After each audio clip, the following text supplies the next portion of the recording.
Toi et moi, on vient du même endroit. On peut fumer sur ta chaîne? Sur ta vidéo. Toi, depuis combien de temps t'es en France? Il y a un mec qui va foutre la merde, il va tout perdre. Oh putain, hier, je me suis envoyé un gramme de Jamais j'ai vu ça, mon frère. J'ai investi dans l'immobilier, mais genre à très haut niveau. Tu vois GMK en femme. Non. Un monstre. Tu vas me le donner. GMK numéro 2, frère. Vas-y, je te donne 12. Allez, c'est bon, prends-les. Boum, ça partait. 100 000, 200 000, 300 000, 400 000, 1 million d'euros. Putain, en fait, c'est une grosse arnaque. C'est complètement faux. Barrez-vous de la France, partez à Dubaï, fiscalité, non, business, tu vois. C'est pas comme ça. T'as pas de femme, t'as pas d'enfant. Mais non, mais j'ai rien fait. Les études, mine de rien, c'est l'instruction. T'es vraiment pas du tout le premier qui, depuis quelques temps, me le dit. En France, on est encore très bien. Excuse-moi, je suis pas français. Jusqu'au point de voler une Rolex pour aller la vendre pour acheter de la Tu sais, quand on critiquait le Bitcoin. Blockchain, système, infrastructure. Je sais que t'aimes pas trop dire comment tu fais ton argent. C'est un excellent moyen de faire des affaires. Ouah, dinguerie. Si j'ai envie d'acheter une maison, faut que je demande à ma mère. Les gars, pas de... Jamais la famille, je vous jure, je ne veux plus voir leur gueule. Donc t'essayes. Mais tu conseilles quoi du coup à quelqu'un? Moi j'ai 23 ans. Les non mais tu... J'ai eu cette énorme addiction. C'était Mais pourquoi? C'était incroyable. Oh, je vous connais. Tu vois, tu dois connaître toi aussi, petit vicelard. On interviewe bien des hommes politiques qui volent toute la journée. J'ai un bac+5. Le chemin traditionnel, c'est directement postuler un CDI. C'était ma première grosse voiture. Tu vas quitter les réseaux à un moment donné ou pas? Bon les gars, c'est une dinguerie. Je vais partir voir Akram Junior, faire une petite interview avec lui, discuter avec lui. Tonton Akram, j'arrive. Allez, mon gars, il est présent. Il a fait du doc Akram, vous allez voir, elle arrive très bien. Elle arrive très bien depuis du loup. Ouais.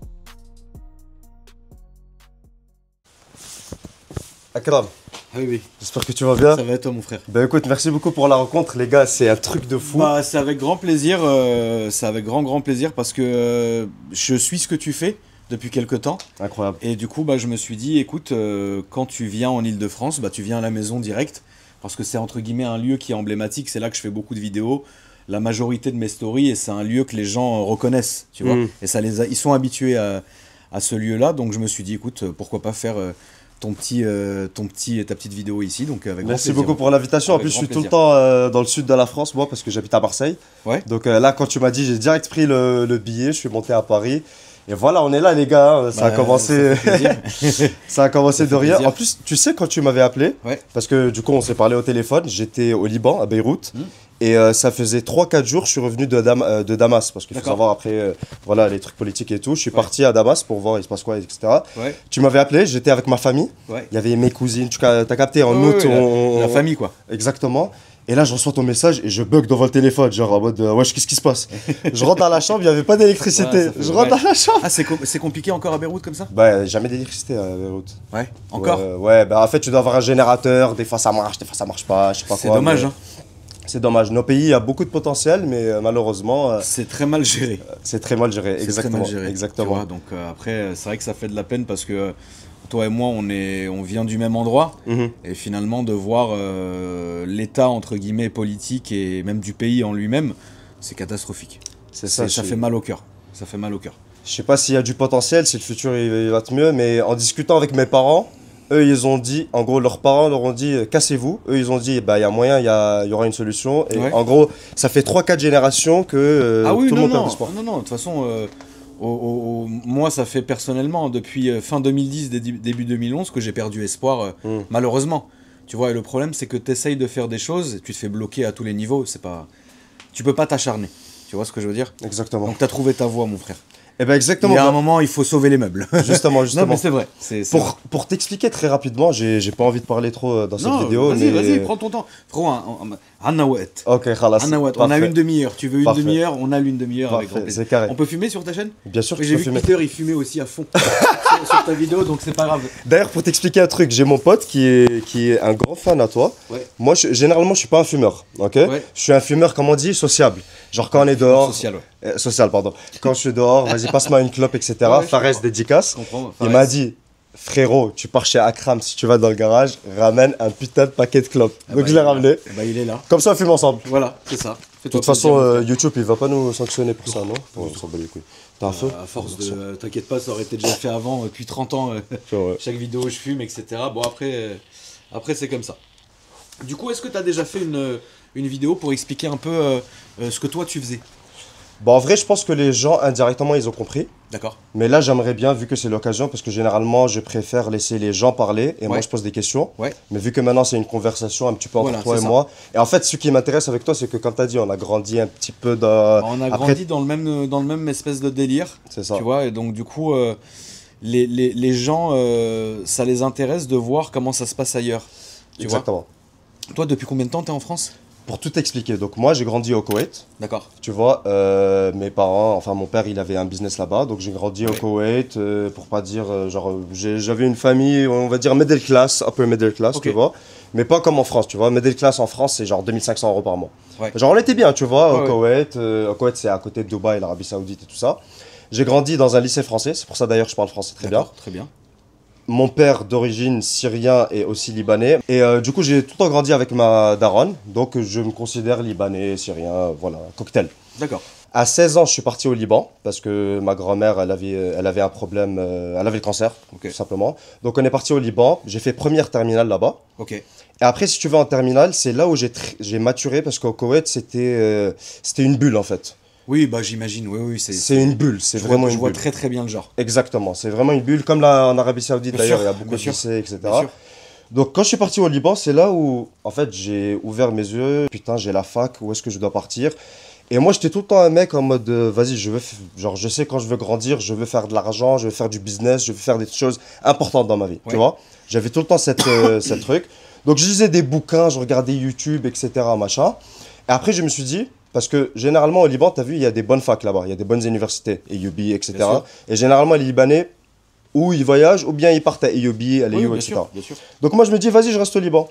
Mais après, vers les 17 ans, dis-toi que c'était quand il y avait les manifestations au Liban, en 2019. C'est là où je me suis dit, en fait, j'ai vraiment envie de me casser de ce pays parce qu'il n'y a pas de potentiel, il n'y a pas de futur, tu peux rien faire. Je comprends. Je parle français, la meilleure décision c'était, en fait, je peux partir en France, tu vois. Donc, j'ai dit à mon daron, il m'a dit, écoute, débrouille-toi, t'es mature, trouve les solutions, après dis-moi. Genre, dis-moi tes étapes que tu veux prendre, ou comment, inscris-toi, et après, moi, je peux t'aider, tu vois. Donc, bref, tout s'est bien passé, j'ai eu le visa. Dis-toi, le visa, je l'ai eu genre le 15 août. 15 jours avant, il y avait l'explosion de Beyrouth. J'étais là-bas. Du port de Beyrouth. Exactement, l'explosion du port de Beyrouth. Et un mois après, donc le 1er septembre 2020, je suis arrivé en France. Ok. À 18 ans. Incroyable. Tout seul. J'étais inscrit à la fac à Marseille. J'avais mon pote du Koweït qui lui aussi il était inscrit. Donc on s'est dit vas-y on part dans une résidence étudiante et on se débrouille. Pur Covid, c'était le Covid. Donc je suis arrivé première année en France les gars. Mes sorties c'était Carrefour à 18h tu vois. Oui je comprends. Parce qu'il y avait le confinement et tout. Donc bref après j'ai fait la fac, j'ai fait une licence d'éco-gestion. J'ai fait 3 ans et après j'ai fait quelques jobs à côté pour me débrouiller, apprendre des choses. Même je me suis amélioré au niveau français parce que j'avais un accent un peu, tu vois, libanais. Après j'ai fait mon master. Mais moi je faisais mes études parce qu'en fait je savais pas quoi faire d'autre, tu vois. Je me suis dit ok si j'ai rien à faire, moi je fais mes études. Après ça reste important. Bien sûr. Les études, mine de rien, en fait c'est pas forcément le côté études qui est important, c'est l'instruction qui est importante. C'est-à-dire qu'aujourd'hui malheureusement, c'est vrai qu'on voit le côté études très long, très chiant, très coûteux, parce que c'est ce que c'est, mais c'est pas forcément l'étude en soi-même, c'est se spécialiser dans quelque chose que tu aimes bien faire. Exactement. Moi, je vais mettre quelqu'un qui sort avec un master ou un doctorat ou quoi que ce soit à la même place que quelqu'un qui a rien fait mais qui s'est instruit lui-même. Tu sais, qui s'est intéressé à 1 milliard de trucs et qui sait, tu sais, qui comprend de quoi il parle et qui s'est vraiment intéressé lui-même, pas pour l'argent, pas pour la fame, qui s'est vraiment intéressé à un sujet, quel qu'il soit d'ailleurs. Et c'est vraiment ça, en fait, malheureusement aujourd'hui, qui manque aux gens, c'est qu'on leur donne plus cette curiosité. Parce que d'un côté, ils doivent bosser, parce qu'il faut faire de l'argent, c'est le nerf de la guerre, ça on est d'accord. Que d'un autre côté, il y a cette pression sociale. Et donc c'est vrai qu'aujourd'hui, le mec se dit, putain, j'ai envie d'apprendre, j'ai envie de lire, j'ai envie de découvrir, j'ai envie de regarder, j'ai envie de voyager, mais je peux pas le faire parce que si je fais ça, je vais pas gagner d'oseille. Si je gagne pas d'oseille, c'est mort, tu vois. Et ça, c'est vraiment pour moi un des très très gros problèmes mondial, c'est pas que en France évidemment. Et c'est pour ça que le côté études est quand même important. Tu vois ce que je veux dire? Le côté instruction est important quand même. Mais tu sais, ma génération, genre, je suis complètement d'accord avec toi, mais beaucoup de personnes, surtout mon âge, ils se disent, putain, en fait, c'est une grosse arnaque. Parce qu'on perd genre 5 ans pour gagner 2000 euros par mois. Je suis d'accord. Ça c'était pas. Alors, ça, c'est fou parce que t'es vraiment pas du tout le premier qui, depuis quelques temps, me le dit. Tu vois? Avant, les gens, en fait, associaient réussite sociale et études. Ce qui est faux. Et aujourd'hui, les gens, en fait, arrivent à se rendre compte que comme c'est la merde partout, bah même s'ils vont se taper des 5-6 ans d'études, finalement, le résultat va être pratiquement le même que s'ils n'avaient rien foutu à côté. Donc, absolument. Et ça, je les comprends. Et ça, c'est vrai que c'est un des grands mal-être, entre guillemets, mondial. Parce qu'aujourd'hui, bah, avec Internet, un mec qui va faire du contenu ou un mec qui va faire tout et n'importe quoi, si tu veux, va gagner... Un médecin a fait des années... Il va gagner moins qu'un mec... moins qu'un mec qui fait le con. Qui fait le con. Et je le comprends. Enfin, tu vois ce que t'as dit les choses, je le dis aussi. Ça, c'est vrai. Mais, d'un autre côté, tu vois, c'est un choix de vie. Ça veut dire que dans tous les cas... Tu vas avoir ta vie et le choix que tu vas faire, tu auras des bons côtés et des mauvais côtés. Il y a des bons côtés à être médecin, il y a des mauvais côtés à être médecin, il y a des bons côtés à être entre guillemets sur les réseaux, il y a des mauvais côtés, etc. etc. Et donc du coup, je pense que c'est un choix de vie, mais après il y a une part de... Voilà, c'est vrai qu'aujourd'hui, les gens doivent plus se poser la question qu'il y a 10-15 ans. À ce qu'ils veulent faire. Justement. Et en plus, d'ailleurs, pour te dire, en France, on est encore très bien. Parce que moi, vraiment, j'adore ce pays. Parce que quand je suis arrivé à 18 ans... Si je suis encore là, frérot, avec les impôts que je me cogne, oui, j'aime bien ce pays. Oui. J'aime beaucoup ce pays, oui. Exactement. Et pour moi, quelqu'un qui a grandi dans des pays où, justement, il n'y avait pas d'opportunité, je suis arrivé en France. Excuse-moi, je ne suis pas français. Fac, je payais 200 euros à l'année, tu vois. Alors que dans mon pays, j'allais payer 20-30 000 euros l'année. Je le comprends tout à fait. Et comme je te l'ai dit, moi, si je suis encore dans ce pays-là, parce que je suis né ici, j'ai grandi ici, je travaille ici... si je suis encore là, c'est vraiment parce que j'aime ce pays. Il y a des bons côtés, il y a des mauvais côtés, après il y a des très très bons côtés. Tu vois ce que je veux dire? Des gens qui ont la chance de venir en France pour faire leurs études, pour travailler, etc. C'est des bons éléments. Maintenant, quelqu'un qui arrive en France t'as compris le truc? Malheureusement, c'est ça. C'est malheureux aussi, tu vois ce que je veux dire? Et c'est dommage parce que cette personne-là va peut-être bouffer la place de quelqu'un comme toi qui avait envie de réussir dans le cursus que ce pays propose, tu vois ce que je veux dire? Donc, c'est assez dommage. C'est vraiment dommage. Tu sais, tu es un des gens rares sur les réseaux qui parlent encore bien de la France. Parce que j'ai l'impression qu'il y a une hype actuellement. Barrez-vous de la France, partez à Dubaï, fiscalité, business, tu vois. C'est pas comme ça. La fiscalité, c'est une chose. Après, c'est vrai qu'on est l'un des pays où on se fait le plus taxer. Et forcément, évidemment, à un moment donné, tu fais ton calcul, tu fais ton ratio, tu dis bon, même si j'ai de l'argent, même si ma famille a de l'argent, bon, cet argent, il est quelque chose, tu peux donner pour contribuer, c'est normal, hein, frérot, il y en a qui n'ont pas notre chance, il y en a qui n'ont pas notre vie, c'est normal de cotiser pour ces gens-là. On veut avoir un beau pays, on veut que les gens dans ce pays soient bien traités. Maintenant, c'est vrai que c'est une catastrophe. Quand tu vois les montants colossaux, et le problème c'est qu'il n'y a rien qui change. Ça veut dire que toi tu peux donner en te disant, bon il y aura plus de sans-abri, il y aura des hôpitaux avec des lits d'hôpitaux ouverts partout, il y aura ci, il y aura ça, et finalement tu vois que c'est l'inverse qui se passe, tu dis mais finalement où va mon argent? Mais c'est humain de se poser la question. Exactement. Si tu payes, tu as envie de savoir pourquoi tu payes. Moi demain je vais payer une carte grise à un malus à 80 000 euros, parce que ça existe, hein. Où est-ce qu'il est? Pourquoi? En quel honneur? Tu vois ce que je veux dire? Et ça c'est un vrai problème. Maintenant, c'est vrai que je me suis déjà posé la question. Alors moi, j'ai une... Pas une haine, parce que ça serait trop fort, mais je me sens pas à l'aise dans tous les pays, tu sais, le Dubaï, etc. Machin, c'est pas pour moi. Ouais, j'ai entendu. J'ai horreur de ça. C'est pas pour moi. Et du coup, je me suis souvent posé la question d'où aller. C'est vrai que moi, fiscalement parlant, on parle de fiscalité, hein, de toute façon, c'est comme ça. Moi, ce qui serait le plus avantageux pour moi, étrangement, ça serait la Belgique.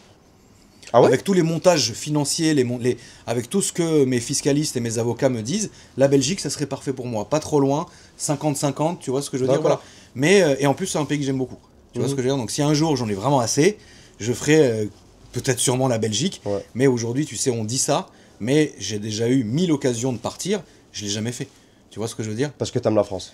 Parce que j'aime la France, parce que je me sens bien ici, parce que mes enfants sont scolarisés ici, parce que, entre guillemets, bon voilà, ça va. Mais d'un autre côté... Parfois, c'est vrai que quand tu dois payer, à un moment donné, tu te dis non, c'est pas haram. C'est trop. C'est ce que je veux dire. Mais bon, après, écoute, c'est comme ça, mon frère. C'est bizarre. Voilà. C'est très bizarre. Mais bref, pour te continuer, donc après, j'ai commencé à faire un master. J'ai fait en alternance, donc pour travailler à côté, payer mes trucs, etc., apprendre des trucs. Et après, j'ai eu un dilemme parce que après un an de master, je me suis dit... En fait, je sais pas, j'avais tout le temps, c'est pas le seum, mais genre, je voyais des gens sur les réseaux faire de l'argent, rencontrer des personnes, et je me suis dit, je peux faire la même chose, tu vois. Oui. En gros, je pense que j'ai du potentiel.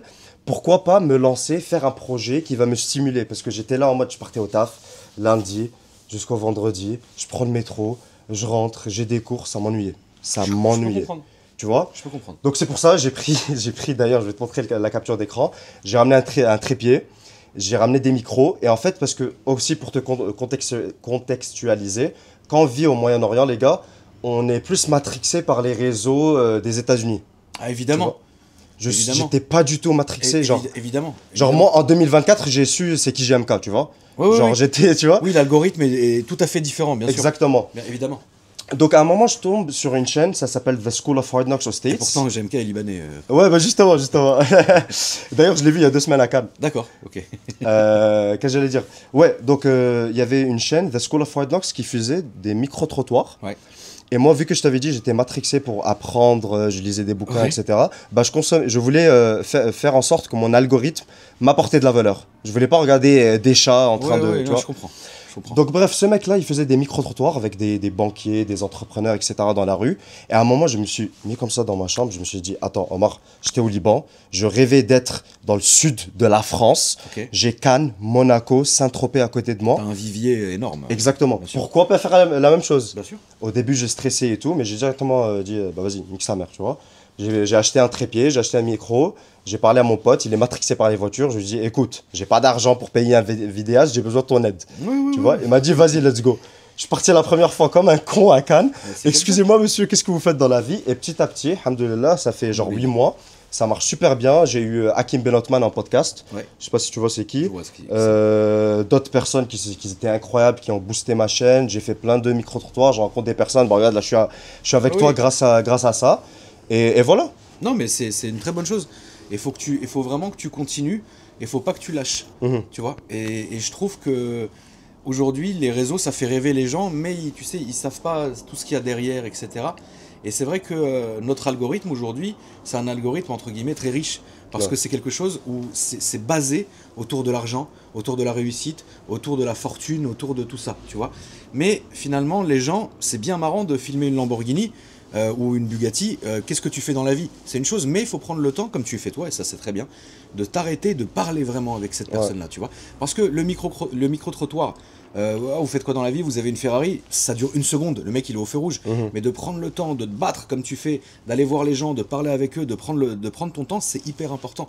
Parce que c'est des gens qui vont pouvoir, alors peut-être pas te donner des clés, parce que moi j'ai pas de clés à te donner, je viens d'une famille de milliardaires, tu vois ce que je veux dire? Je suis né comme ça, je suis comme ça, tu vois ce que je veux dire? Mais demain, il y a des gens qui sont partis de zéro. Tu sais, quand on critiquait le Bitcoin en 2011, Frangin, je suis désolé, hein, moi aujourd'hui il y a des vraies fortunes qui vivent à Dubaï pour le coup, et c'est des mecs aujourd'hui, bah, ils rigolent plus quoi.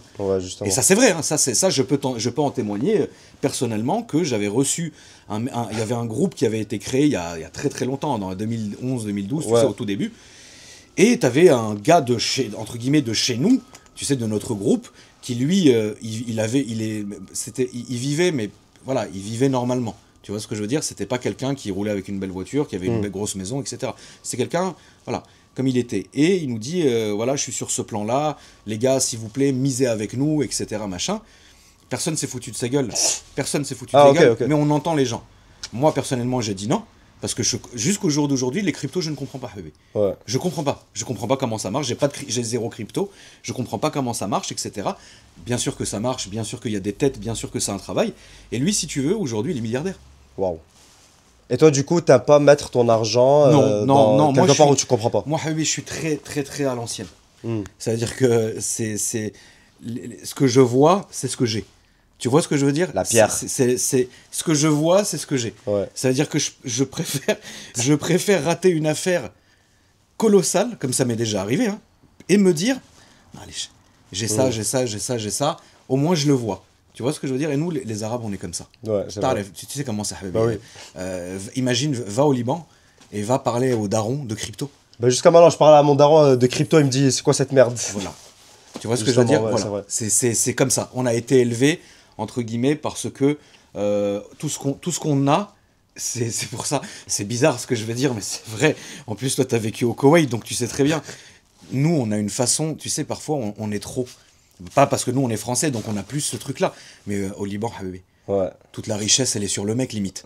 Et le plus cher costume, il le porte tous les jours. La montre, il en a 3. Parce que trop dans l'apparence. Mais c'est tout ce qu'il a. Tu vois ce que je veux dire? Donc il faut le montrer. Tu vois ce que je veux dire? C'est bizarre. Et c'est comme ça. C'est comme ça, habibi. Moi, je peux te faire venir des oncles de chez moi. C'est incroyable. Tu les regardes, tu te dis mais c'est chaud, c'est insultant le mec. Tu vois ce que je veux dire? Alors que voilà, mais on a beaucoup été comme ça. Donc du coup moi j'ai été formé, j'ai été matrixé pour comprendre ce que je vois vraiment. Un chiffre sur un compte, je le comprends. Un appartement, une maison, je la comprends. Un bijou, une montre, un diamant, de l'or, je le comprends. Blockchain, système, infrastructure. J'ai essayé à un moment donné, j'ai rencontré des très belles personnes sur les réseaux. Dont un qui s'appelait Enter de Crypto Matrix, ou si je dis quelque chose comme ça, je crois que c'est ça, avec qui j'ai longtemps discuté. Avec toute la meilleure foi au monde, il m'a expliqué, je n'ai jamais compris. Ah, capté. Ouais, frérot, j'ai jamais compris. Je crois que c'est quelque chose que je ne comprendrai jamais. Tu vois, je ne suis pas en train de critiquer, mais je ne comprends pas. Et regarde la preuve, tu peux pas critiquer quelqu'un qui a réussi comme mon ami, qui aujourd'hui vit à Dubaï. Frérot, il rigole pas du tout. Il rigole pas du tout. Tu vois ce que je veux dire? Son rêve, lui, c'était d'aller à Dubaï. Il n'y est pas allé pour le fisc. Le fisc, il n'avait pas d'argent de toute façon. Il est parti s'installer là-bas, il a commencé de zéro, il a commencé à faire de la crypto sans escroquer, parce que tu connais la crypto aujourd'hui, c'est la guerre. Il a fait ça proprement, il a acheté, il a vendu, il a acheté, il a vendu, il a attendu, il a truc, il a machin, il s'est déjà cassé la gueule, il s'est remonté, voilà, c'est tout. Pour moi, c'est un exemple de réussite réelle de crypto. Mais nous, on n'a pas su, enfin moi personnellement, j'ai pas suivi ce truc-là, je ne le comprends pas. Ouais, c'est vrai. Donc ce que je comprends pas, je peux pas le faire. Mais du coup, on va parler un peu d'investissement, parce que tu sais, moi j'aime bien parler business, bien etc. sûr, là, on va rentrer dans le vif du sujet de la vidéo du frangin. Je sais que t'aimes pas trop dire comment tu fais ton argent, il y a des choses que t'aimes pas parler sur les réseaux. Mais je sais pas comment formuler ma question. Pose-la comme tu la sens, frérot. Toi, en tant que quelqu'un qui t'as dit t'as débuté avec 7-8 millions d'euros. Alors, je vais te réexpliquer l'histoire si tu veux. Pour moi, c'est simple. J'ai toujours été bien né. Enfin, je suis bien né. J'ai jamais manqué évidemment de rien. Tu vois ce que je veux dire? Et à un moment donné, j'ai utilisé une partie de mon héritage où on m'a dit, écoute, voilà, t'as 6 millions. Enfin, tu sais, à l'époque, c'était 6 millions de dollars. Le vrai chiffre, c'est ça. 6 millions de dollars à ta disposition, c'est tout ce que tu auras. Ça veut dire que c'est soit tu les gaspilles, soit tu les brûles, soit tu les sniffes, soit tu les fumes, soit tu investis. T'avais quel âge? La farge, c'était... j'étais jeune, hein, frérot, je vais avoir 18 ans, 19 ans. Donc à ce moment, genre, t'as 8 millions, 6 millions. À ce moment-là. Et on m'a dit, voilà, écoute, tu fais ce que tu veux avec cet argent-là. Mais, fais-nous confiance, on est ta famille, on connaît, tu devrais les mettre dans cet endroit-là. Donc on est allé en Égypte, ensuite on est allé en Arabie Saoudite, et ensuite on est allé en Syrie, et on a créé un groupe familial, tu sais, un family office si tu préfères. Et avec cet argent-là, en fait, beaucoup de gens de ma famille ont mis de l'argent dans ce fonds. Et avec ce fonds, on a injecté, enfin moi personnellement, j'ai injecté dans des usines, dans des cimenteries en Syrie et au Moyen-Orient. Et du coup, c'est comme ça que j'ai démarré. Tu vois ce que je veux dire? Donc, vu que c'est un pays qui était en construction, ça marchait bien. Et du coup, moi, c'est comme ça que j'ai démarré. Après, j'ai aussi investi. Alors, je me suis déjà cassé la gueule dans pas mal de sociétés que j'ai pu ouvrir. Hein, ça arrive. Tu sais, la différence entre la France et les États-Unis, c'est qu'aux États-Unis, tu te casses la gueule, les gens te félicitent. En disant bravo, au moins tu as essayé. En France, tu te casses la gueule, tu finis partout, MDR, il sait pas gérer, il sait pas gérer. C'est grave la mentalité. C'est de la folie. Moi, jusqu'à maintenant, je la capte pas. Non, moi non plus, rassure-toi, frérot. Et donc, du coup, ensuite, j'ai commencé à investir un peu dans des petites sociétés qui se cassaient la gueule très rapidement. J'ai eu, à un moment donné, j'ai investi de l'argent en Espagne dans une société, c'est très con, mais en fait, tu sais, les gilets rétro-éclairants des motos, bah, c'était au moment où ça devenait obligatoire. Donc, je me suis dit, super bien, je vais investir là-dedans. Finalement, bah, le marché est saturé à mort. Bon, quoi, on a perdu l'ouverture d'une société, plus un peu de stock, on a perdu 10 000 €. Bon, tu vois, mais ça existe. Ça, c'est vrai, ça, c'est un des trucs qui m'est arrivé. Et en fait, à ce moment-là, je me disais, bon, bah, qu'est-ce que je vais faire? Parce qu'à un moment donné, il faut que ça rapporte de l'argent, tu vois. Et en fait, à ce moment-là, je me suis pas fait chier. Je dis la vérité, moi, hein, je me suis pas fait chier. Bah, j'ai investi dans l'immobilier. Mais genre à très haut niveau. Tu vois ce que je veux dire? Et puis ensuite, j'ai créé des groupes et ensuite, j'ai investi même dans des structures qui étaient déjà existantes, tu vois. Et ça, plus ça, plus ça, plus ça fait que la pierre, de toutes les manières, tu manqueras jamais de rien. Et de toutes les manières, en plus de ça, moi, je suis actionnaire majoritaire dans beaucoup de sociétés qui appartenaient à mon père, qui appartiennent à ma famille, et tu as des rentes. Donc, de toutes les manières, je ne peux pas aujourd'hui venir en te disant « Ah, moi, je suis parti de zéro, c'est incroyable, je me suis fait tout seul. » C'est complètement faux. C'est vrai que oui, il y a eu cette histoire du push de 6 millions de dollars que j'ai eu à ce moment-là, mais très bien, tu vois ce que je veux dire. Mais en vrai, la vérité, Habibi, si même ces 6 millions, je les aurais cramés, bah, j'aurais encore de l'oseille, puisque de toutes les manières, ça tombait quoi qu'il arrive. Tu vois, donc c'est vrai, tu vois ce que je veux dire. Après, c'est comme ça. Moi, demain, je vais... Enfin, à cette époque-là, si tu veux, quand je recevais de l'argent, je me posais pas la question de comment je vais le réinvestir, tu vois, parce que de toutes les manières, je savais que l'argent qui arrivait quelque part, bon bah il était là, tu vois. T'as des rentes, ça arrive sur ton trust familial, c'est de l'argent qui est là. Alors oui, ils le font tourner parce que c'est des gestions, tu sais, ils font un peu de bourse, ils font ci, c'est toi qui gères, hein, tu demandes ce que tu veux. Mais finalement, moi ça m'intéressait pas. La bourse ne m'a jamais intéressé, tout ça, ça m'a jamais intéressé. Et moi, je préférais, si tu veux, faire des petits coups rapides. D'accord. Et c'est pour ça, entre guillemets, qu'on a fait beaucoup de voitures, on a fait beaucoup de montres, on a fait des maisons, des immeubles, des baraques, etc. Parce que, si tu veux, tout ça, je l'avais en face de moi. Pour moi, l'argent que je vais avoir, et moi je l'ai toujours dit, mon argent, il est à Rothschild Trust à Guernsey, tu vois, à Londres et à Guernsey. Okay. Et si tu veux, ça c'est de l'argent que je considère finalement même pas à moi, frérot. Parce que c'est de l'argent que j'ai hérité en partie grâce à mon père. Mon père que j'ai quasi même pas connu, frérot, et il est mort en 91, je suis 86. Tu vois ce que je veux dire, les rahmons. Mais ça, c'est quelque chose qui m'a laissé. Tout l'argent que je vais avoir après, c'est des rentes de société, des rentes de machin, des rentes de trucs. Et pour tout te dire, l'usine dans laquelle j'ai investi, quand la guerre en Syrie a éclaté en 2011, bah, ça s'est arrêté. Tout, bah évidemment, frérot. Ça s'est arrêté. Et ma famille a été dans une espèce de merde, parce qu'il y a eu une espèce de bordel qui nous ont mêlés à tout ça. En disant que à cause de nous, à cause de ci, à cause de ça, tu sais comment c'est. Bah oui. Quand ça devient politique, il faut toujours taper sur quelqu'un. Bah, à ce coup-là, ça a été nous. Mais finalement, cette usine n'a pas rapporté d'argent pendant des années. Mais est-ce qu'on en a souffert? Non. Tu vois ce que je veux dire? Puisque à côté, il y avait d'autres choses. Il y avait d'autres choses. Mais du coup, ma question la plus intéressante, c'est que tu avais genre 18, 19, 20 ans. Quand tu as débuté à investir, à prendre des décisions stratégiques, on va dire. Est-ce que c'était toi, genre, tu étais conscient de ce que tu étais en train de faire, ou bien il y avait des personnes derrière ton oreille qui disaient fais ça, fais ça, fais ça, ça dépendait. Par exemple, je te donne un exemple qui est très concret. Demain, j'ai envie d'acheter une maison, ok? Je vais demander à ce qu'on appelle mes trustees. Les trustees, c'est ceux qui, entre guillemets, ils t'évitent de faire des conneries. D'accord. Donc tu vas leur envoyer un mail, tu vas faire une conférence call avec eux. Il y a des gens de ma famille qui sont également trustees avec moi, et il y a des gens de la banque qui sont trustees. Il y a même des gens que tu peux mettre un avocat ou machin qui sont avec toi en tant que conseil. J'aimerais acheter cette maison, ok, elle coûte combien? Bah, elle coûte ce prix-là. Bon, est-ce qu'on, ok, nous on va aller négocier cette maison. Donc eux ils y vont, ils commencent à négocier, etc. Ils reviennent te voir, ils disent c'est bon, on a ce prix-là. Mais qu'est-ce que tu veux en faire? Est-ce que tu veux vivre dedans? Est-ce que tu veux l'acheter pour la vendre? Est-ce que tu veux que ça soit simplement un patrimoine? Et en fait, en fonction de ta réponse, ils peuvent te conseiller ou te déconseiller. Ok, d'accord. Si c'est ta 70e maison, Habibi, et que tu as mis tes maîtresses dedans, ils vont dire frérot, tu forces. Tu vois. Mais par contre, si tu dis voilà, c'est une maison que je veux inclure à mon patrimoine, ils disent vas-y frérot, c'est pas grave, c'est encore ça. Tu vois ce que je veux dire? Si c'est une maison dans laquelle tu veux vivre dedans, ils vont dire, et ils peuvent, hein, et ça arrive, qu'ils te disent mais c'est trop grand. Tu vois ce que je veux dire? C'est trop pour ce que vous voulez, c'est trop. D'accord.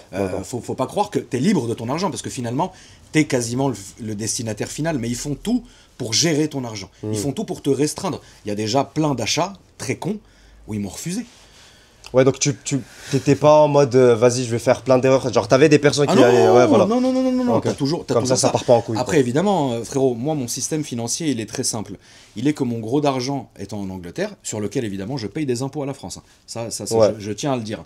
Depuis 2010-2011, je paye des impôts sur le trust que j'ai en Angleterre. Mais par exemple, quand je vais m'envoyer de l'argent d'Angleterre-France, bah je paye évidemment de l'impôt. Donc moi, en fait, ce que j'ai fait, c'est que comme j'ai quand même de l'argent en France, évidemment, tu vois, bah c'est avec cet argent-là que je vais jouer, parce qu'il reste dans le pays. Tu vois ce que je veux dire? Donc c'est avec cet argent-là que je vais faire beaucoup plus de choses rapides. Et notamment, moi, je continue à dire que même étant passionné d'horlogerie, les montres, c'est un excellent moyen. C'est un excellent moyen de faire des affaires. Tu vois ce que je veux dire? À l'époque, j'étais un chien. Je me foutais devant les casinos et les cercles de jeu. Et quand les mecs ils arrivaient et qu'ils avaient besoin d'argent tout de suite, bah tu lui achetais sa Rolex sur le champ. Ouah, dinguerie. Ah, c'est vrai, cette époque-là, on a racheté des voitures, on a racheté même des Cayennes comme celui sur la caméra elle est posée sur le Cayenne. Mais ça m'est arrivé, donc ça, c'est des choses que je faisais à 19-20 ans. Tu vois ce que je veux dire? J'avais des amis à moi qui étaient dans certaines sphères un peu étranges. Ces gens-là fréquentaient beaucoup les casinos, beaucoup les cercles de jeux parisiens, tu sais, où ils jouent au table et au poker ou ce que tu veux, etc. Et bah, t'avais des mecs qui sortaient... Qui avaient besoin pour se rebanquer, qui avaient besoin de 30, 40, 50 000 euros. Mais toi, tu les as. Ouais, voilà. Ils sont dans ta voiture. Donc, si tu veux, tu ouvres la voiture, tu lui dis, écoute, t'as quoi? Une Rolex Daytona? Bon, allez, ça vaut 20. Vas-y, je te donne 12. Allez, c'est bon, prends-les. Tu vois ce que... Boum, ça partait. Tu prenais, toi, les Daytona. Ah, frérot, c'est bon, je viens de rentrer une Daytona. Tu veux 15? T'as fait 2000. Ouais. Dans la nuit. Tu vois ce que je veux dire? C'était comme ça. Tu vois ce que je veux dire? Donc, c'était énormément comme ça. On l'a fait avec les voitures. On l'a fait avec ça. J'ai même un ami à moi qui a racheté un bateau. Tu vois ce que je veux dire? Donc, comme ça, hein, rapidement comme ça, tu vois. Mais si tu veux, pour le gros des investissements, par exemple, demain, j'ai une structure qui me démarche ou que j'aime bien, dans laquelle j'ai envie d'investir, je suis obligé de passer par Maître Steez en se disant, voilà, écoutez, j'ai cette structure-là, j'aimerais injecter 100 000, 200 000, 300 000, 400 000, 1 million d'euros si j'ai envie. Eux vont faire des études, ils vont faire des bilans, ils vont consulter tout. À la fin, ils te donnent oui ou non. Par exemple, je te fais un exemple très concret. Mes banquiers m'ont interdit il y a quelques mois d'investir dans une société. Ils m'ont dit non. Ils m'ont dit ça suffit. Et moi je leur ai dit mais c'est mon argent. Ils m'ont dit ouais mais nous on était banquiers. Putain. Donc ça peut arriver hein, frérot de te manger des refus. Comme parfois j'ai voulu acheter une maison. Ils m'ont dit non. Ils m'ont dit là cette année non. Mais finalement c'est pour ton bien. On va dire. Finalement, c'est pour ton bien, c'est pour t'empêcher de faire vraiment des conneries. D'accord. Tu vois ce que je veux dire? Et toute la famille, en fait, on est là-dedans. C'est un trust, en fait, si tu veux. On est tous là-dedans. Et en fait, on se consulte nous-mêmes. C'est-à-dire que demain, entre guillemets, si j'ai envie d'acheter une maison, il faut que je demande à ma mère. C'est ridicule dit comme ça, mais je lui dis, écoute, voilà, j'ai cette maison-là, on va organiser un appel, on appelle le trust, etc. Machin. Ma mère, demain, je te donne un exemple, elle a rénové entièrement, elle a fait des millions d'euros de travaux dans un hôtel particulier parisien. Et ben en fait, ils ont voulu voir les plans d'architecte, pourquoi, comment, etc. Donc en fait, ton argent, il est tout le temps, il est bloqué à mort, mais tant mieux. Tu vois ce que je veux dire? Tant mieux, parce que, alors j'ai jamais été un énorme dépensier. Tu vois ce que je veux dire? J'ai jamais été, tu sais, la vision du délire, etc. Mais je pense que c'est une bonne chose. En plus, tu sais, ce qui est super intéressant, c'est que généralement, quand tu as une famille qui est riche, ça se perd après 2-3 générations. Il y a un mec qui va foutre la merde, il va tout perdre. Tu vois? C'est pour éviter ça. Oui. Voilà, justement. C'est mon père qui a créé ça. D'accord. C'est mon père qui a créé ça de son vivant déjà. Super intelligent. Donc de son vivant, il a créé ça pour se dire...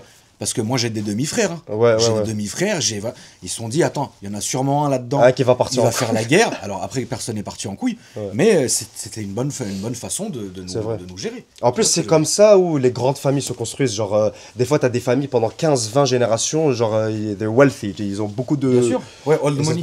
Old money, exactement. Et c'est grâce à ça. Mais ton père, d'ailleurs, j'ai un énorme respect parce que du coup, lui, il est venu en France à 18 ans aussi. Frérot, mon père, lui, c'est le vrai exemple. Il venait d'une famille vraiment sans argent. Il est arrivé en France parce que tout le monde s'est cotisé pour lui payer son trajet. Il est arrivé ici, il a commencé des petits boulots, puis à un moment donné, il s'est dit, attends, il y a une telle attente qu'il a commencé à envoyer tout au pays. Tu vois, comme si tu te rappelles, peut-être quelle année toi, frérot? Moi, 2002. 2002. Je sais pas si tu te rappelles, mais sûrement ton papa, il doit très bien connaître ça.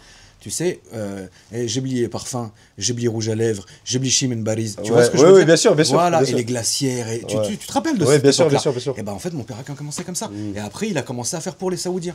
Et il a envoyé des télés, des voitures, des frigos, des trucs de fou, frère. Tu vois ce que je veux dire? Mais aujourd'hui, on pourrait plus jamais le refaire. C'est impossible. C'est impossible. C'est pour ça que moi, j'ai un grand respect pour mon père, déjà, d'une part, de nous avoir laissé tout ça, déjà. Et en vrai, frérot... Il a fait un truc de fou à son époque. C'est pas possible. Aujourd'hui, c'est fou. Tu peux pas... Moi, personnellement, jamais j'aurais cette façon de faire. C'est vraiment quelque chose... C'est une réalité. Moi, je suis obligé de l'admettre. J'ai bientôt 40 ans et je suis obligé d'admettre que ce qu'a fait mon père, je serais incapable de le faire. Non, mais grand respect. C'est impossible. C'est impossible pour moi. Tu vois, il a eu le bon moment, enfin le bon moment, la bonne idée. Et aujourd'hui, bon, bah, très bien. Et tu sais aussi, grand respect à toi, parce que j'étais en train de regarder une de tes vidéos. Tu as dépensé beaucoup à droite, à gauche, etc. Mais il y a quelque chose qui est super dangereux. Généralement, on le regarde dans les films. Tu as 16, 17 ans, tu as beaucoup d'argent. Tu es avec des nannies. Tu vas tomber dans la drogue. Sûr et certain. Bien sûr. Alors, moi, ça, c'est un truc, et vraiment, mais vraiment, si je pouvais remercier le Seigneur, et alhamdoulilah, tous les jours, je ne suis pas tombé ni dans la drogue, ni dans l'alcool. Mais comment, j'ai envie de te poser la question. Alors, comment j'ai fait? Je te mets le contexte. Okay, moi, j'habitais dans un appartement qui était très très grand. Il faisait plus de 900 mètres carrés, il était coupé en deux. Okay, une partie, il y avait ma mère, et une partie, il y avait moi, les nannies et mes sœurs. Ouais. Les nannies, t'as compris, frérot. Bah oui. Elles ont rien à te dire, elles sont très contentes. Oui, je vais me coucher, alors qu'en vrai, frérot, pas du tout. Tu sais très bien de quoi je parle. et donc, du coup, en fait, moi, j'ai été lâché très vite. Tu vois ce que je veux dire? C'est-à-dire que s'il me prenait l'envie de descendre et de rester toute la nuit dehors à 16 ans, je pouvais le faire. S'il me restait l'envie d'inviter la moitié de la terre chez moi et faire une soirée, je pouvais le faire. Tu vois ce que je veux dire? Personne ne me disait absolument rien. Et du coup, en fait, c'est en voyant de mes propres yeux tout ce qui se passait de mal par rapport à l'alcool et à la drogue qu'en fait, ça m'a vraiment freiné. Parce que pour le coup, et ça c'est des souvenirs qui sont horribles, mais on a déjà trimballé un nombre incalculable de personnes aux urgences qui faisaient des overdoses dans la voiture. Et t'as 19 ans. Mais du coup, ça c'était ton entourage? Ah non, mais moi c'était, en fait, si tu veux, mon entourage très proche, j'en avais pas. Ok. En fait, j'étais quelqu'un de très mondain. Ça veut dire que déjà, je pouvais passer beaucoup de temps avec toi, mais j'étais jamais très attaché. Okay. Tu vois ce que je veux dire? J'étais sincère, ça veut dire je passais beaucoup de moments avec toi, on rigolait, on faisait tout ce qu'on avait à faire, mais c'est pas pour autant que c'est bon, ça marche toujours. Ouais. Mais c'est pas pour autant que on était best friend et tout ça. Tu vois, mais si tu veux, mon entourage très proche, je leur disais à la maison, il n'y a pas de drogue et il n'y a pas d'alcool. Par contre, on sortait beaucoup. On allait dans toutes les soirées entre guillemets jeunesse dorée. Donc on allait beaucoup dans les maisons, dans les hôtels particuliers, même dans certaines boîtes, etc. Où là, ça y allait à flot, tu vois ce que je veux dire? Et en fait, tu vois ce truc-là. Et on a récupéré, tu sais, à la fin, on allait à 5-6 heures du matin, on allait chercher les uns et les autres à cette soirée. Et parfois, oui, ça arrivait que dans la bagnole, tu regardes dans le rétro, t'as une meuf les yeux au ciel qui commence à cracher de la bave. Putain. Là, tu te dis, va vite aller aux urgences, tu vois ce que je veux dire? Et en fait, tu te dis, bah finalement, putain, les gens, ils ont 18 ans, 19 ans, ils sont en train de se massacrer la vie comme ça. Moi, grâce à Dieu, j'ai la santé pour l'instant, j'ai l'argent, j'ai une belle vie, je vais pas me tuer.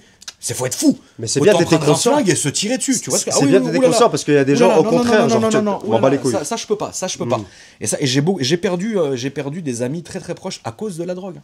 Qui me mentaient, qui me volaient, je te dis la vérité. Je te dis la vérité, frérot. Ça c'est pas il y a si longtemps que ça. Hein. C'est sur une échelle humaine, ça il y a 10-15 ans. Hein. Tu vois, toi t'es là, et les gens savent comment tu es. Alors bien sûr, je suis loin d'être un saint. J'ai fait des dingueries dans ma vie, je suis vraiment pas un exemple à suivre et je le dis, mais au moins j'ai l'honnêteté de le dire. Non, mais bien sûr. Mais par contre, on peut pas me mettre le fait que ça c'est hors de question, tu vois. Et donc les gens, comme ils veulent rester avec toi, par amitié, par intérêt, c'est très bien.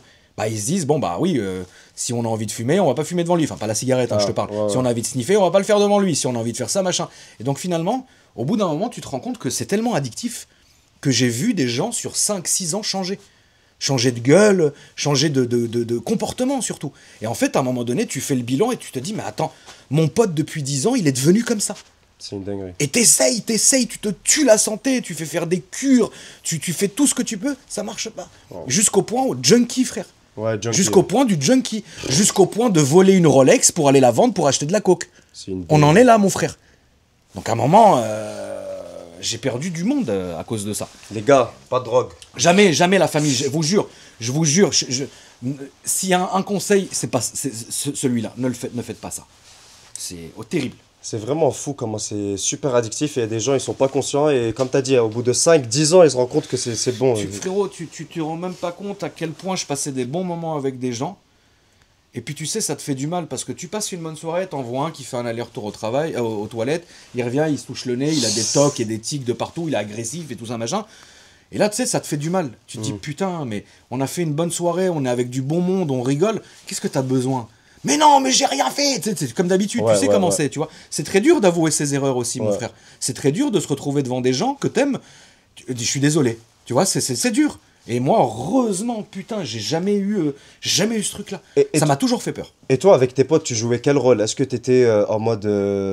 t'essayais de les conseiller ou tu dis chacun sa vie? Genre, c'était comment? Parce que des fois, t'as des personnes, ils essayent de... Tu vois, par exemple, j'ai un pote que je l'adore, il fait quelque chose de mal, je vais pas directement le couper, tu vois. Le couper, ça veut dire cut off, je vais pas plus à ton pote. Je vais essayer de l'aider parce que je me dis c'est mon rôle. Mais des fois, les gens qui conseillent sur les réseaux et des gens très connus, etc., ils disent ne faites pas ça parce que vous allez tomber dans son piège aussi. Si lui, il veut changer, il peut changer seul. Alors, je sais pas. c'est malheureusement une histoire de vie puisque moi, j'ai vraiment ce truc où je vais essayer jusqu'au bout. Voilà. Je vais essayer jusqu'au bout, jusqu'à me mettre des vrais gens à dos.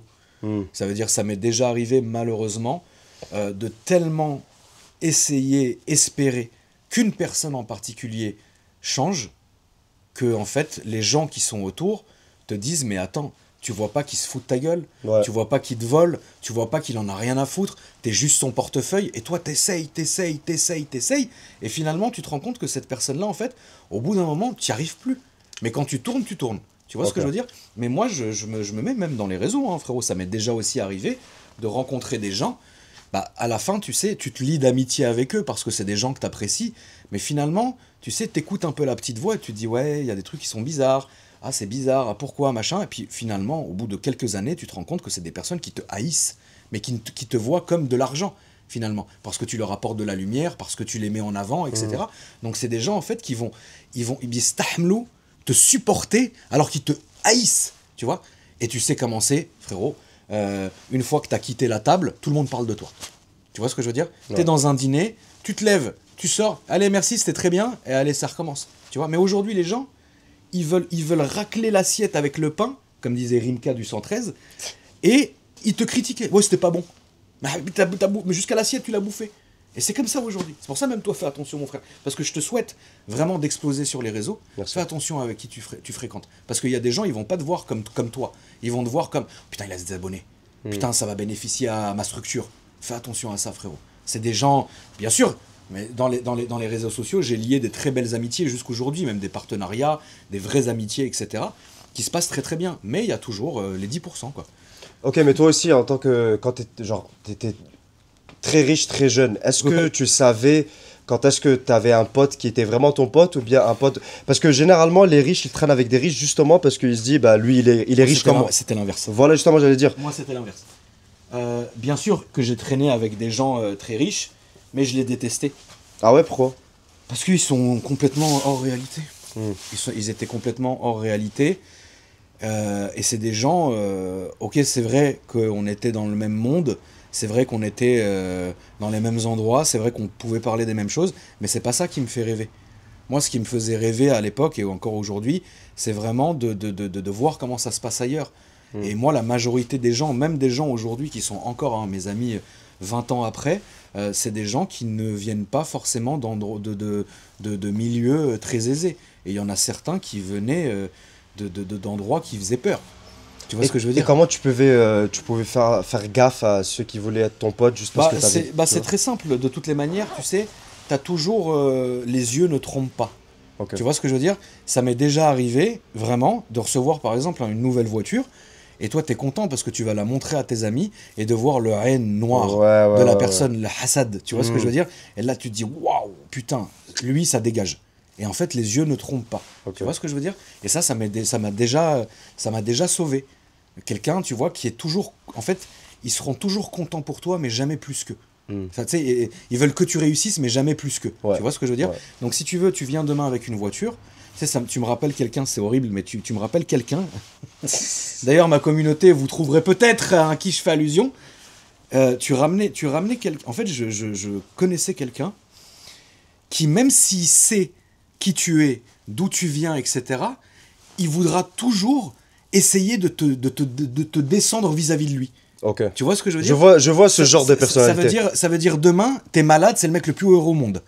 Wow. C'est le mec qui va venir te mettre la seringue finale. Putain. Demain, tu ramènes une voiture, il va ramener une grue pour la soulever, pour regarder le moindre détail, et il sera content de venir te voir en te disant, demain tu ramènes une Bugatti Chiron, c'est le prix de sa vie, sa maison, ses arrière-grands-pères, de toute sa génération.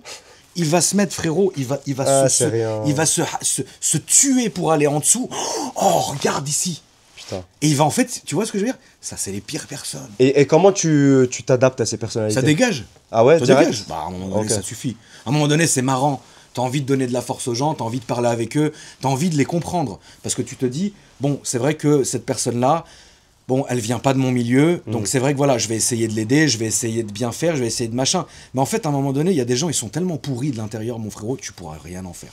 Tu ne peux rien en faire. Il y a des gens, ils sont perdus dans cette cause-là. Et il y a des gens, ils ont rien, ils ont le cœur sur la main.